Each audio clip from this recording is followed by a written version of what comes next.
किसका मुक्ति होगा? कबीर साहब पूछते हैं कि किसका वैकुंठ होगा, कौन सतलोक जाएगा इसमें से? ऐसे बहुत गुरु लोग पंथ बनाए हैं।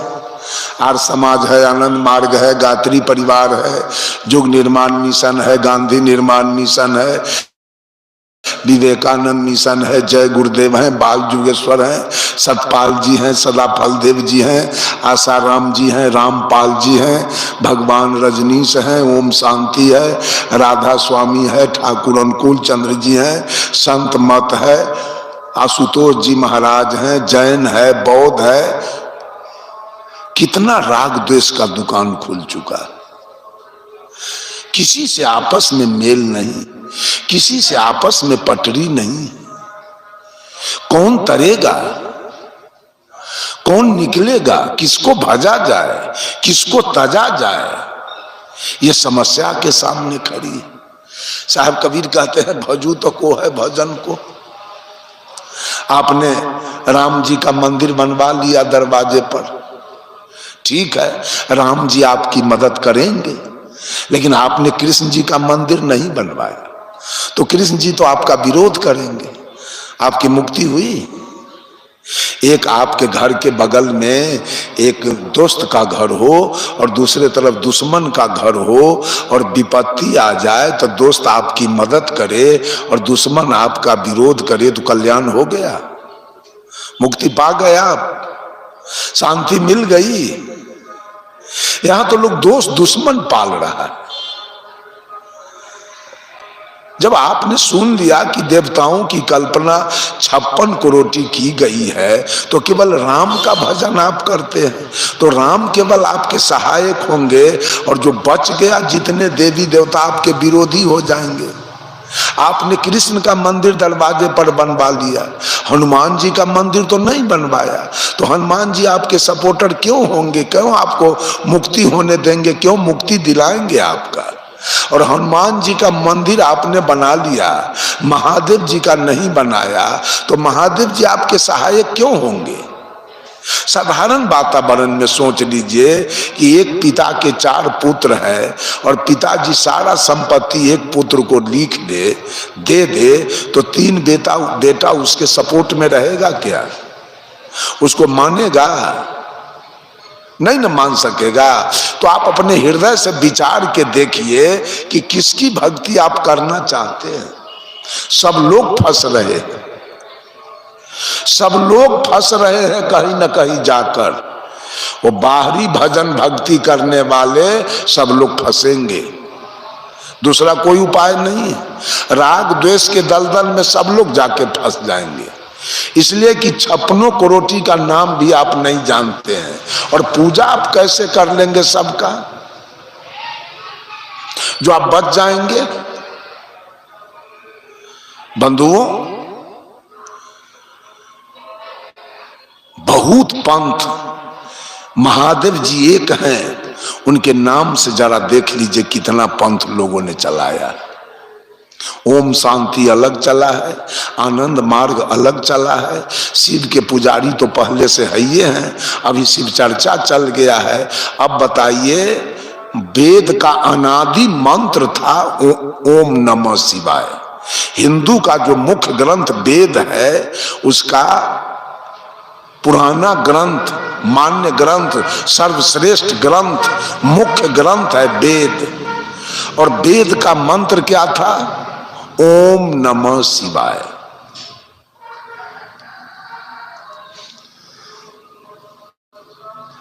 हरिंद्रानंद जी ने जो शिव चर्चा पंथ चलाया है, उसमें से ओम को हटा दिया उसने। क्यों? ईर्ष्या देखिए। ओम में 3 मात्रा है, ओ जोड़ ऊ जोड़ म, अ ब्रह्मा ऊ विष्णु म महादेव। तो इनको तो एक भाई महादेव जी से जरूरी है, ब्रह्मा विष्णु से कोई लेना देना नहीं, कोई मतलब नहीं है। इसलिए इन्होंने ओम को काट के हटा दिया और केवल छोड़ दिया है नमः शिवाय, कि मैं केवल शिव को नमन करता हूं, ब्रह्मा विष्णु में से इनको बहुत ईर्ष्या है, उनका नाम ही नहीं लेना पसंद करते। कैसे मुक्ति होगी? इस ईर्ष्या द्वेष में हमारा कल्याण कैसे होगा?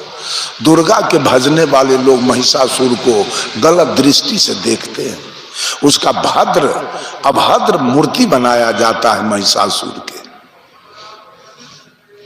मैं तो देखा है एक जगह कि हनुमान जी राम और कृष्ण को कंधा पर लिए खड़े हैं और नीचे में वो कौन है उसके कलेजा पर लात रखे। पताल का राजा कौन था, उसके कलेजा पर दोनों पैर रख के खड़ा, इतना ईर्ष्या कि उसका कलेजा का हड्डी फट्टी तोड़ दिया जाए। जरा बताइए कहां आपका भजन हो रहा है? इतना ईर्ष्या में, इतना क्रोध में आप भजन कर रहे हैं, आपकी भक्ति चल रही है। ये तरने की बात है, ये मुक्ति की बात है, ये सुख शांति की बात है, ये मोक्ष की बात है। साहब कबीर तो यहां तक पूछ दिए कि सेत बांध के पार गए सीता के भरतार, ताही अगस्त मुनि अच गयो इनमें को करता।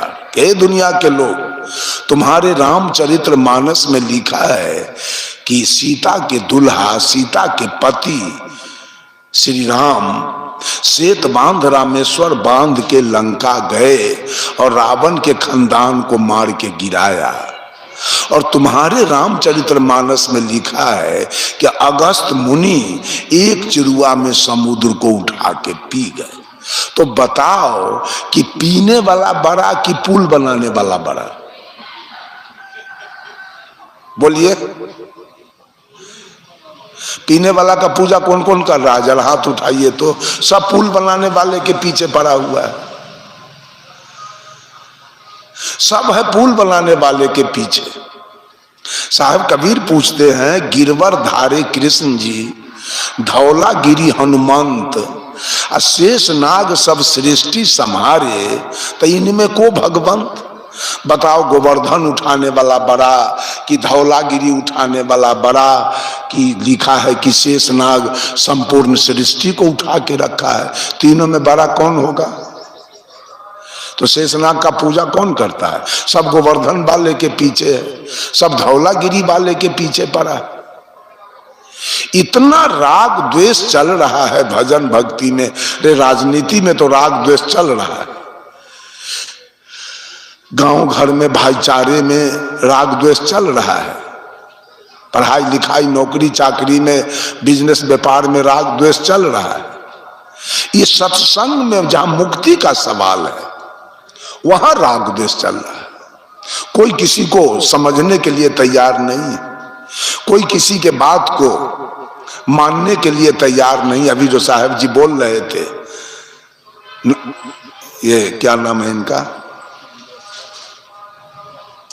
साहब जी बोल रहे थे जो कहा कि मैं कुछ जानता हूं, कहा कि आपको समझाने में अधिक देर लगेगा, और जो कहा मैं कुछ नहीं जानता हूं, कहा कि जल्दी समझ जाए।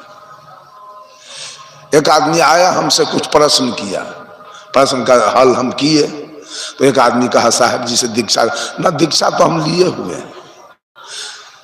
मन इतना राग द्वेष है कि हम जहां से ले लिए उससे हम टसमस कितनों ज्ञान के बात आप सुनाइएगा, हम हट नहीं सकते हैं, क्योंकि हम वहां से दीक्षा हम ले चुके हैं। कितनों आपका ज्ञान अच्छा है तो अपने पास रखिए, हम दीक्षा ले चुके हैं, हम इधर से उधर होने वाले नहीं। इतना ईर्ष्या द्वेष चल रहा है। कबीर साहब कहते हैं, काटे बंधन विपत्ति में कठिन कियो संग्राम, मैं तो ही पूछो पंडिता गरुड़ बड़ा की राम। जब भगवान राम नाग फांस में बंध गए तो काटा किसने? तो गरुड़ बड़े कि राम बड़े? कौन बड़े? कहीं सच्चाई नहीं दिखाई दे रहा है। सब लोग राग द्वेष में जल रहे हैं, सब लोग ईर्ष्या द्वेष में जल रहे हैं, एक को भजते हैं दूसरे को तिरस्कार करते हैं। जब जानते हैं कि ब्रह्मा जी 3 भाई थे, ब्रह्मा विष्णु और महादेव, लोग महादेव जी का खूब भजन करते, महिला सब भी खूब जल चढ़ाती है। और न जाने ब्रह्मा विष्णु से इनके दिल में कितना ईर्ष्या है, कितना क्रोध है कि उसका चर्चा तक करना नहीं चाहती है। जबकि विष्णु वैष्णव थे, विष्णु जी के बारे में आया है कि वो शुद्ध शाकाहारी थे, वैष्णव, लेकिन महादेव जी शाकाहारी नहीं थे। महादेव जी शाकाहारी नहीं थे। एक आदमी बोल रहा था बोलो बम, मैंने पूछा एक बम तो डकैत रखता है, बदमाश, आतंकवादी, आपका ही कौन बम है? आखिर हर शब्द का अर्थ होता है, तो आपके बम शब्द का क्या अर्थ है? कहा हम तो नहीं जानते। मैं कहा मैं जानता हूं, मैं कभी देखा था बुरहानपुर आचार्य गद्दी का जो ग्रंथ है निर्णय सार, उसमें मैं देखा था बम शब्द शुद्ध नहीं है, शुद्ध होता है बाम। आज भी कम्युनिस्ट को वामपंथी कहा जाता है, वाम मार्गी।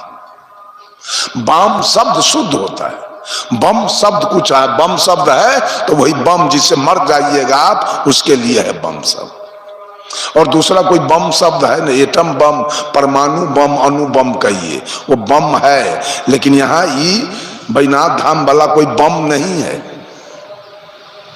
बाम है ये। और बाम शब्द की उत्पत्ति पंच मकार से हुई है, मौ से मछली, मौ से मांस, मौ से मदिरा, मौ से मैथुन और मौ से मुद्रा। जो मछली खाता होगा, जो मांस खाता होगा, जो मदिरा पीता होगा, जो मैथुन करता होगा और जो मुद्रा के चक्कर में हमेशा रहता होगा, ये पांच मकार जहां हो वो सारे वाम मार्गी होंगे और सारे भोला का शिष्य होंगे, वाम मार्गी।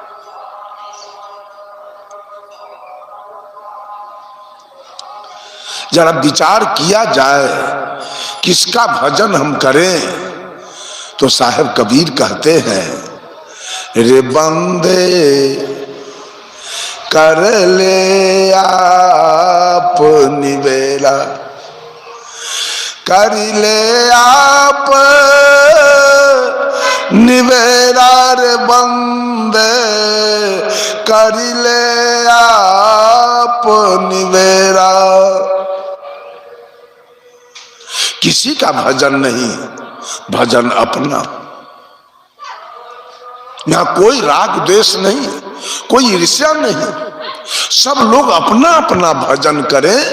और अपना अपना भजन का मतलब, साहब कबीर ने कहा मेरा भी भजन नहीं।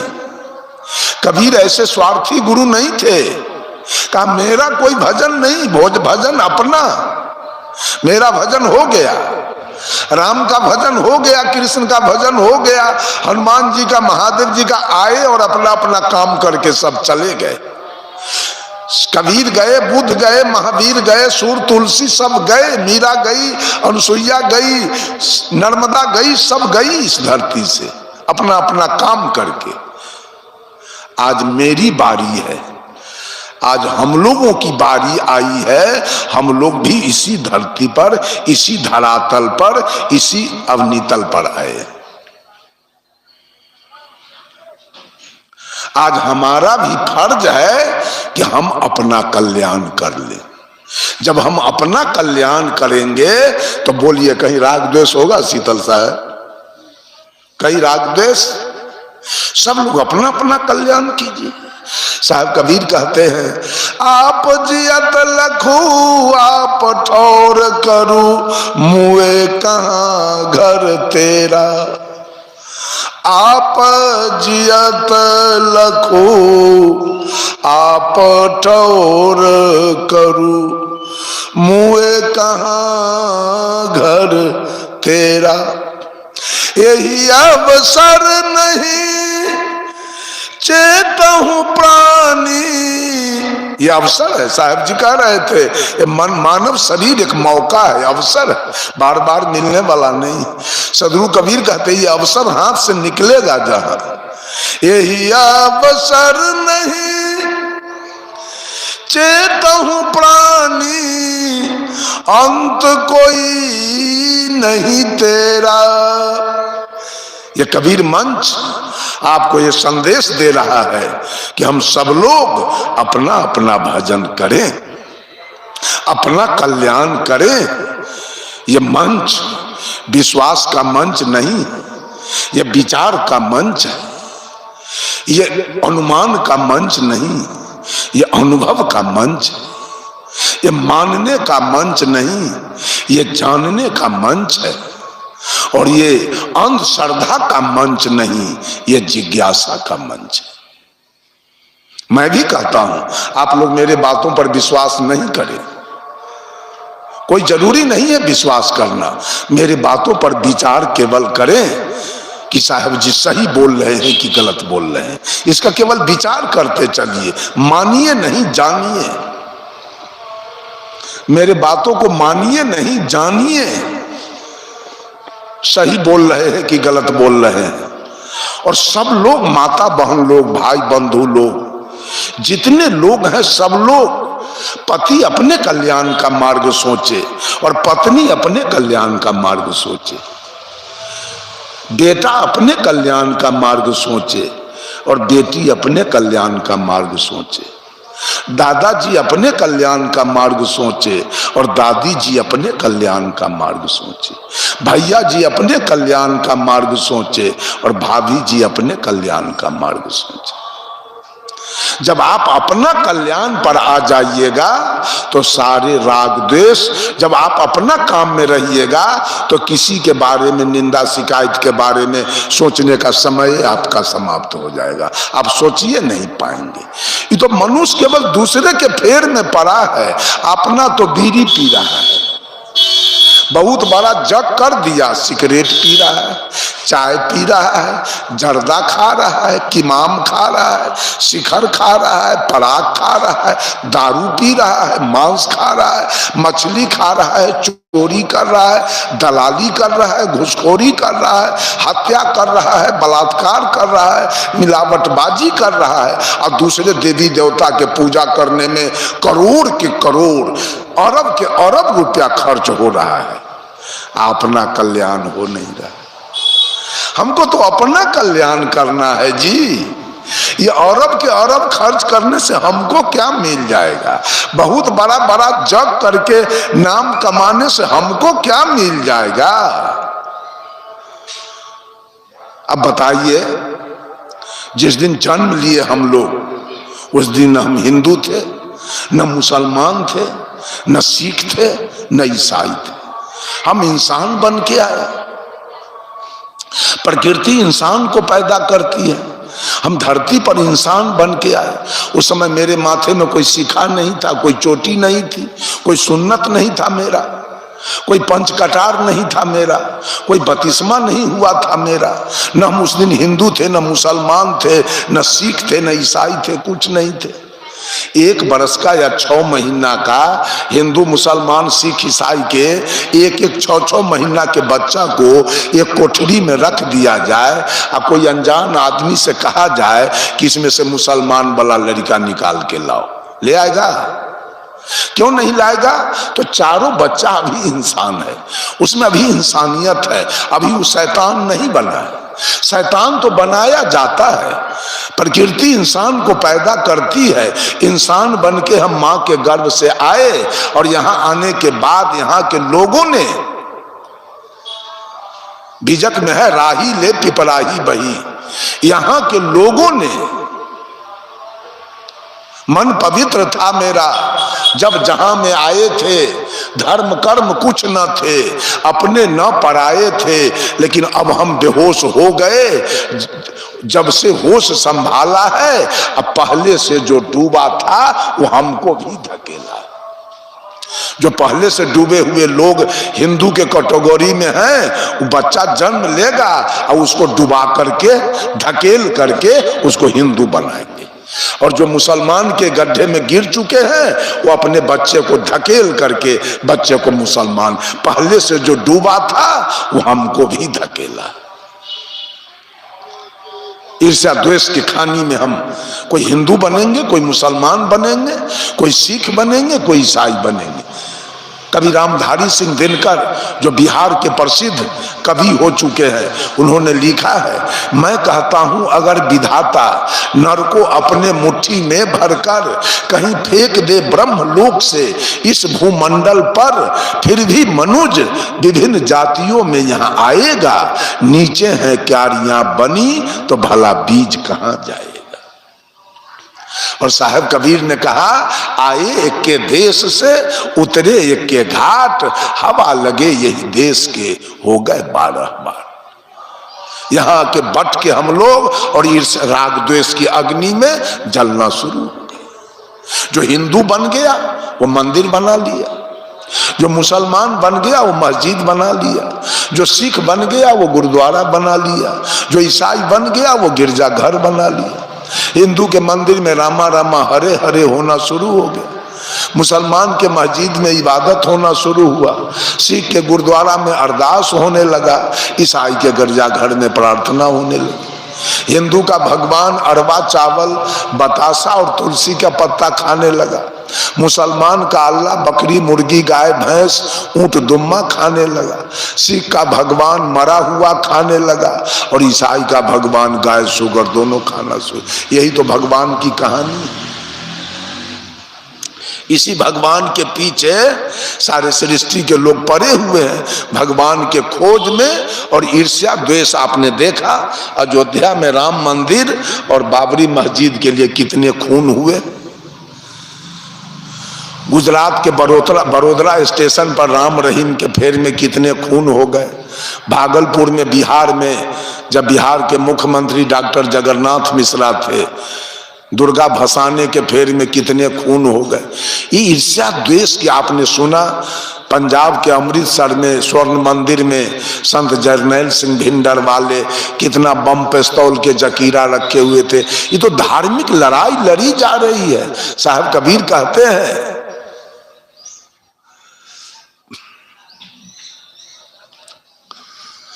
मंदिर मस्जिद गिरजा रच कर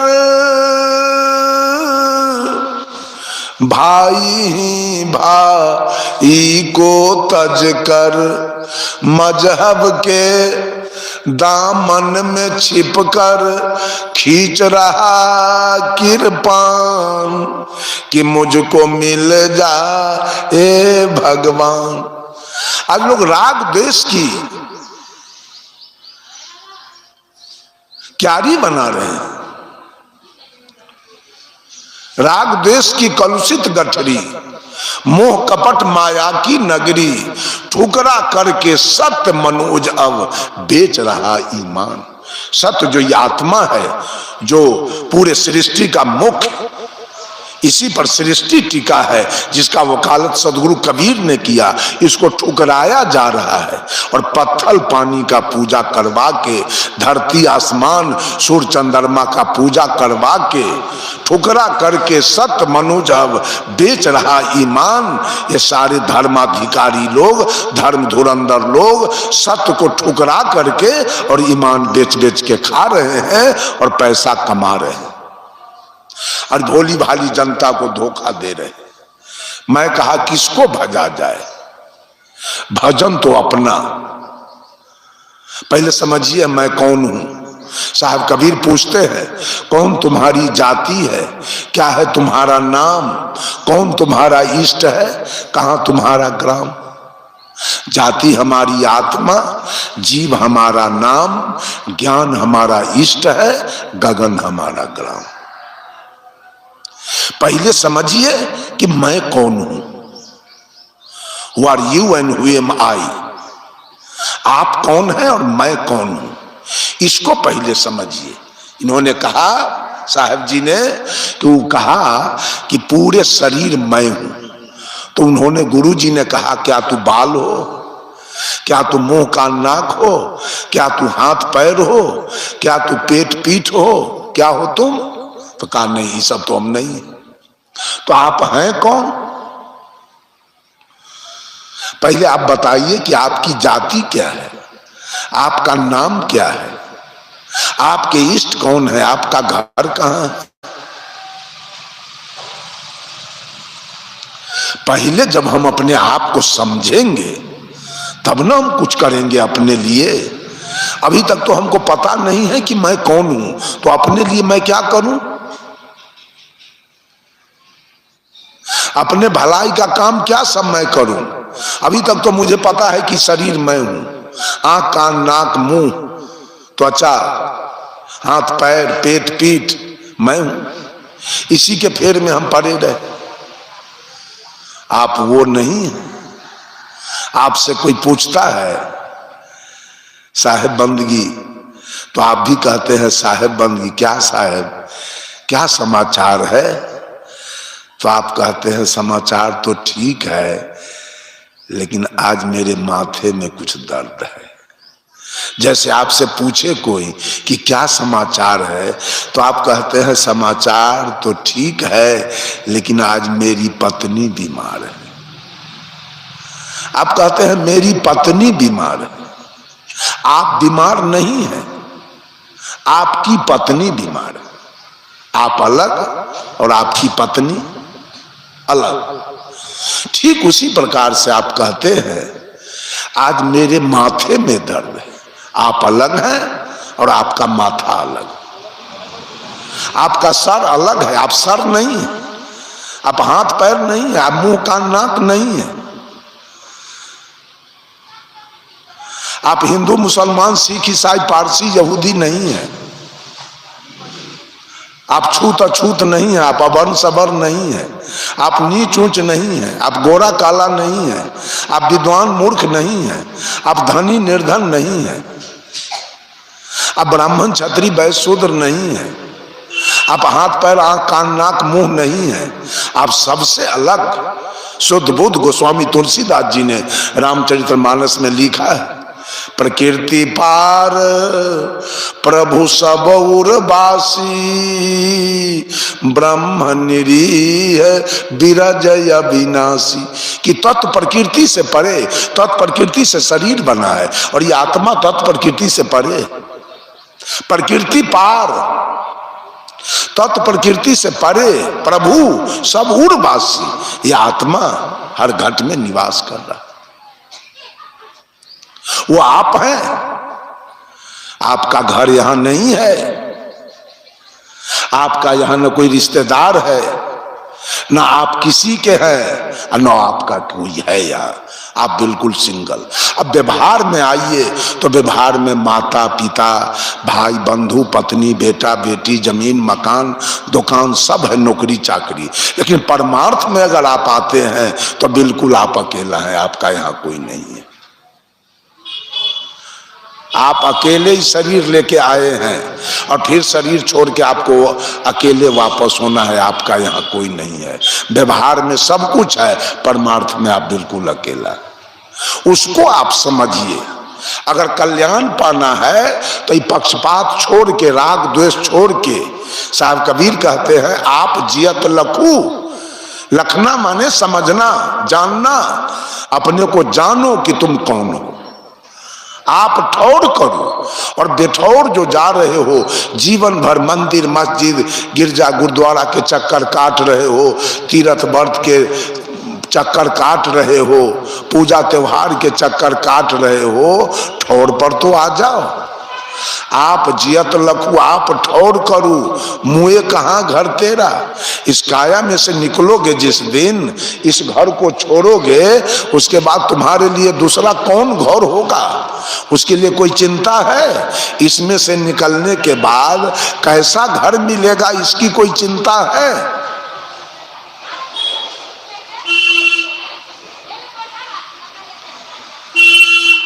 एक निर्गुण भजन है, उसका अंतिम पंक्ति है, वह राह अकेले कटती है, वहां नहीं कोई साथ चले, उस पार न जाने क्या पाए पाए, इस पार का सब कुछ हार चले। लो अपना जहां दुनिया वालों, हम इस दुनिया को छोड़ चले। वह राह, आज तो आप पत्नी के संग में, बेटा बेटी के संग में है, बहुत संगी साथी है। जिस दिन काया से निकलोगे वो रास्ता आपके लिए अकेला हो जाएगा, कोई साथी नहीं होगा जाने वाला। अकेले तय करना पड़ेगा वो रास्ता। किसके भरोसे, किसके घमंड में, किस साथी के घमंड में इतना गलत काम करते हो, वो रास्ता अकेले काटना पड़ेगा। वह राह अकेले कटती है, वहां नहीं कोई साथ चले। उस पार न जाने क्या पाए, इस पार का सब कुछ हार चले। जहां आप हैं बहुत धनी हैं, टाटा बिरला डालमिया है, लेकिन एक दिन बात सोच लीजिए कि जितना संपत्ति आपने बनाया है वो संपत्ति सब आपको हार जाना पड़ेगा। इस पार का सब कुछ हार चले, सब कुछ हार जाना पड़ेगा। एक तिनका भी आपका साथी नहीं बनेगा। और उस पार न जाने क्या पाए, और आगे आपको क्या मिलेगा, कैसा आपका कर्म है, क्या मिलेगा इसकी कोई गारंटी नहीं है। और जहां धन में डूबे हैं वो सब हार जाना है। तो इधर हार जाना है, आगे पाने के कोई गुंजाइश नहीं है, कोई ठिकाना नहीं है कि क्या मिलेगा। तो आपने क्या किया पूरे जीवन भर, पूरे जीवन भर का पूंजी आपका क्या है। उस पार न जाने क्या पाए, इस पार का सब कुछ हार चले। इस पार वाला तो हार जाना है, कितना ही बड़ा संपत्ति आपने बनाया है वो हार जाना है आपको, जीत के नहीं जाना है, सब छूट जाएगा। आगे क्या मिलेगा इसकी कोई गारंटी नहीं है, कुछ किया नहीं आपने कि आगे पाएंगे। तो आप समझिए, आपसे कोई पूछता है क्या हाल चाल है, तो आज आप कहते हैं आज मेरी बुद्धि काम नहीं कर रही। स्पष्ट है कि आप अलग हैं और आपकी बुद्धि अलग है। बुद्धि कोई काम नहीं, आप बुद्धि भी नहीं है। आपको लोग पूछता है क्या हाल चाल है, तो आज मेरा मन काम नहीं कर रहा है। मन भी आप नहीं है, मन से भी आप अलग है। आप क्यों नहीं कहे कि आज मैं खराब हूं, कहता नहीं आज मेरा मन खराब। अब मन भी नहीं है, बुद्धि भी नहीं है, अब माथा भी नहीं है। वो पूछता है क्या हाल चाल है, तो मेरे दांत में दर्द है। आप अलग हैं, आपका दांत अलग है, आपके दांत में दर्द हो रहा है, आप में कोई दर्द नहीं। क्या हाल चाल है, तो आज मेरे पेट में दर्द है।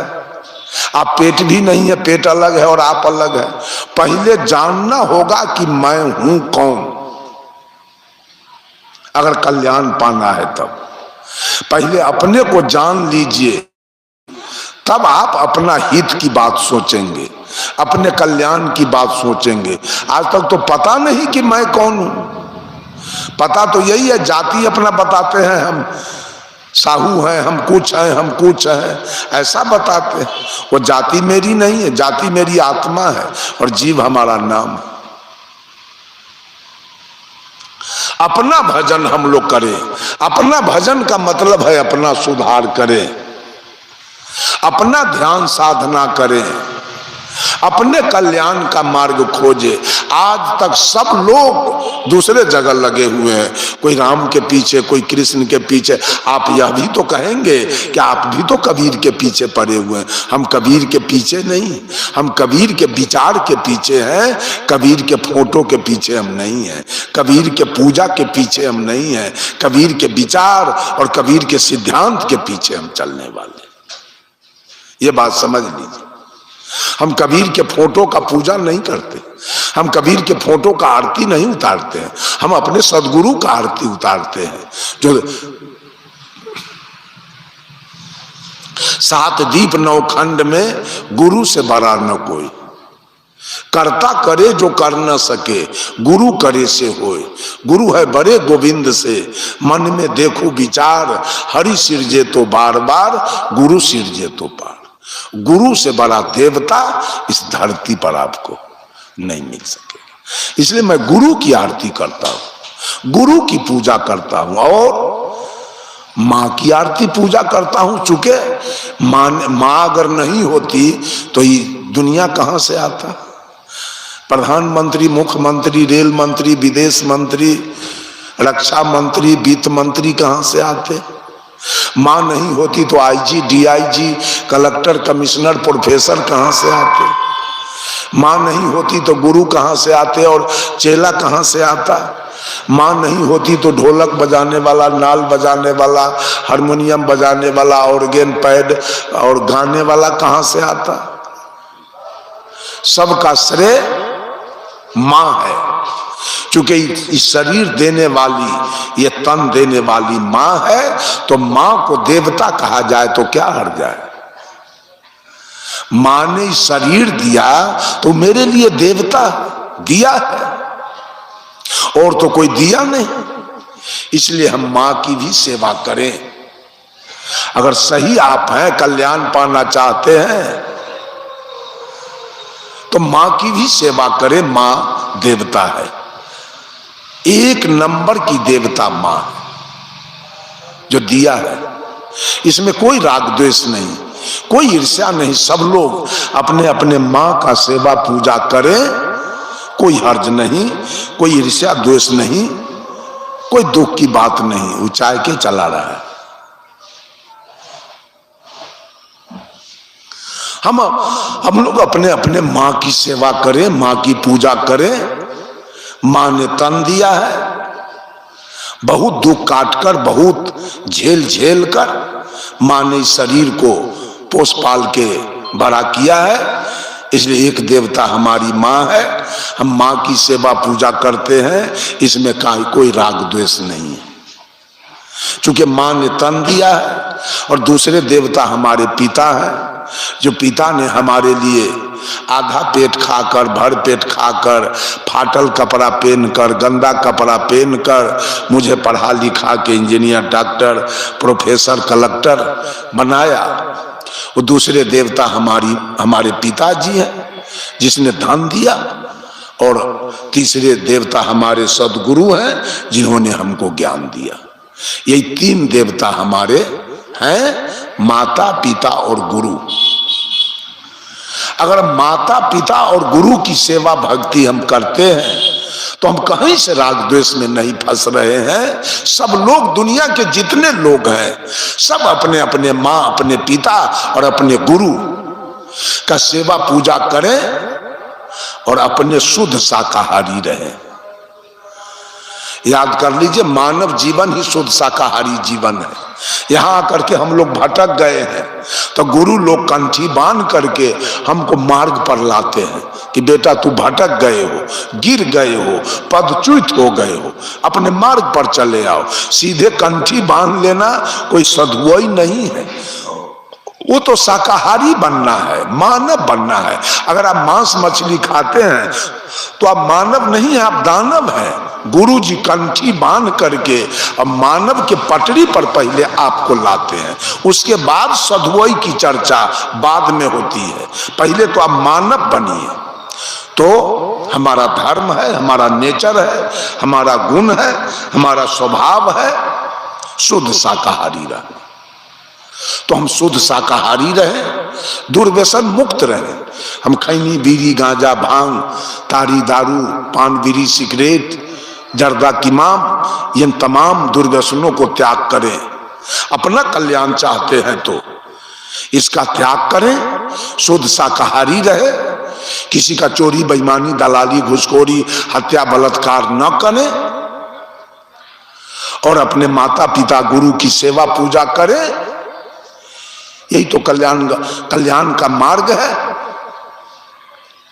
उससे भी आगे बढ़ना चाहते हैं तो शुद्ध बाल ब्रह्मचारी रहकर हम अपना कल्याण करें, सुंदर सब समाज का निर्माण करें।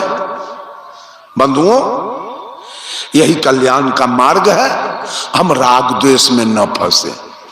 ईश्वर परमात्मा भगवान के पूजा के राग द्वेष में आप न फंसे। अगर फंसते हैं तो आपका कल्याण नहीं होने वाला है। किसी एक व्यक्ति के फेर में आप पड़ जाते हैं तो आपका कल्याण नहीं होगा, किसी शर्त पर नहीं। इसलिए अपना कल्याण का मार्ग प्रशस्त करना है तो अपने को जानिए, सबसे पहले अपने को जानिए, अपना कल्याण कीजिए, अपने माता पिता गुरु की सेवा कीजिए, पूजा कीजिए और अपना सही आचरण पर चलिए। यह है कल्याण का मार्ग। लेकिन किसी देवी देवता के फेर में आप पड़ते हैं तो देवी देवता अनंत है, 56 करोटी है, सबका पूजा आपसे होगा नहीं। और जब सबका पूजा, एक घर में 20 आदमी है, 15 आदमी को भोजन मिले और 5 आदमी को भोजन न मिले, वो घर का क्या स्थिति होगा? घर सही रहेगा कि खून खराबी होगा, मारपीट होगा, कटम कट होगा? ठीक वही बात है कि सबकी पूजा हम कर नहीं पाते हैं, नाम भी नहीं जानते हैं, तो वही होगा, कटम कट होगा, मारपीट होगा। देवताओं में आप लोग खून खराबी करा दीजिएगा, मुक्ति नहीं, आप ही लोग देवता में खून खराबी करा दीजिएगा, मारपीट करा दीजिएगा। बस मेरा समय 1 घंटा का था, 1 घंटा का समय बीत रहा है। मैं अपने वाणी पर यही विराम देता हूँ। बोलिए सद्गुरु।